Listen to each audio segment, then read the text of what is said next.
Tata group के विस्तारा को अब गुड बाय कहने का समय आ गया है, क्योंकि इसका मंगलवार यानी कि 12 नवंबर 2024 को टाटा ग्रुप के एयर इंडिया में मर्जर हो जाएगा। अब एयर इंडिया देश की इकलौती फुल सर्विस कैरियर रहेगी। पिछले 17 साल में फुल सर्विस कैरियर की संख्या 5 से घटकर सिर्फ 1 रह गई है। इस मर्जर के बाद डोमेस्टिक और इंटरनेशनल रूट्स पर एयर इंडिया का दबदबा और बढ़ गया है। एयर इंडिया देश की पहली एयरलाइन थी। इसकी शुरुआत साल 1932 में जे.आर.डी. टाटा ने की थी।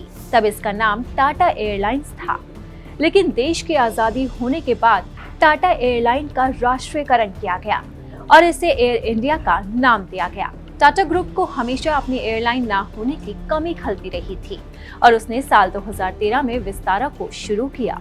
हालांकि सरकार ने जब एयर इंडिया का निजीकरण करने का फैसला किया तो टाटा ग्रुप ने भावनात्मक लगाव होने की वजह से उसे भी खरीद लिया, लेकिन 2 एयरलाइन का संचालन करना उसके लिए मुश्किल हो रहा था।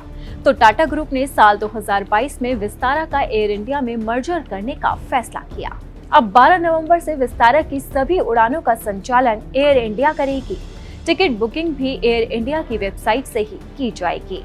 विस्तारा के 2.7 लाख ग्राहकों के टिकट एयर इंडिया को ट्रांसफर किए गए हैं। लॉयल्टी मेंबर्स के प्रोग्राम महाराजा क्लब में ट्रांसफर होंगे।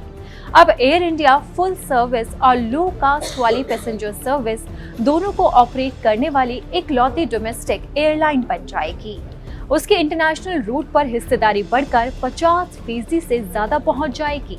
साथ ही वो इंडिगो के बाद देश की दूसरी सबसे बड़ी डोमेस्टिक एयरलाइन होगी। इस मर्जर के बाद सिंगापुर एयरलाइन की एयर इंडिया में हिस्सेदारी 25.1% होगी, जो पहले विस्तारा में टाटा ग्रुप की साझेदार थी। मर्जर से एयर इंडिया का फ्लीट 144 से बढ़कर 214 विमानों का हो जाएगा। टाटा ग्रुप की low cost carrier Air India Express के पास भी 90 विमान हैं। एयर इंडिया ने 470 विमानों का ऑर्डर भी दिया है। विस्तारा एविएशन इंडस्ट्री में कई बदलाव लेकर आई। ये एशिया की पहली एयरलाइन थी जो फ्लाइट में स्टारबक कॉफी ऑफर करती थी। विस्तारा फ्लीट में एयरबस A321 LR जोड़ने वाली और विमानों की सफाई रोबोट से कराने वाली भी देश की पहली एयरलाइन थी। इसने इंटरनेशनल फ्लाइट में वाईफाई इंटरनेट कनेक्टिविटी भी शुरू की। ये लॉयल्टी मेंबर को फ्री वाईफाई देने वाली पहली एयरलाइन थी। विस्तारा ने 9 जनवरी 2015 से अपना ऑपरेशन शुरू किया। इसने सिर्फ 7 महीने में ही 5 लाख से ज्यादा ग्राहकों को हवाई सफर करवाया। विस्तारा ने अपने पूरे ऑपरेशन के दौरान 6.5 करोड़ यात्रियों को उड़ान सेवाएं दी। इसने करीब 12 देशों के लिए सीधी उड़ान भरी थी।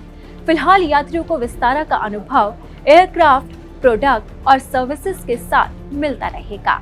इसमें फ्लाइट मेन्यू, कटलरी आदि शामिल है। अभी विस्तारा का लोगो को भी नहीं बदला है। Travel insurance, seat, purple gift card, flying return program, extra luggage space जैसी सुविधाएं ग्राहकों को मिलती रहेंगी। अगर आपको हमारा ये वीडियो पसंद आया तो इसे लाइक और शेयर जरूर करें। अगर अब तक आपने दैनिक जागरण को सब्सक्राइब नहीं किया है तो लेटेस्ट खबरों को जानने के लिए आप दैनिक जागरण को जरूर सब्सक्राइब करें।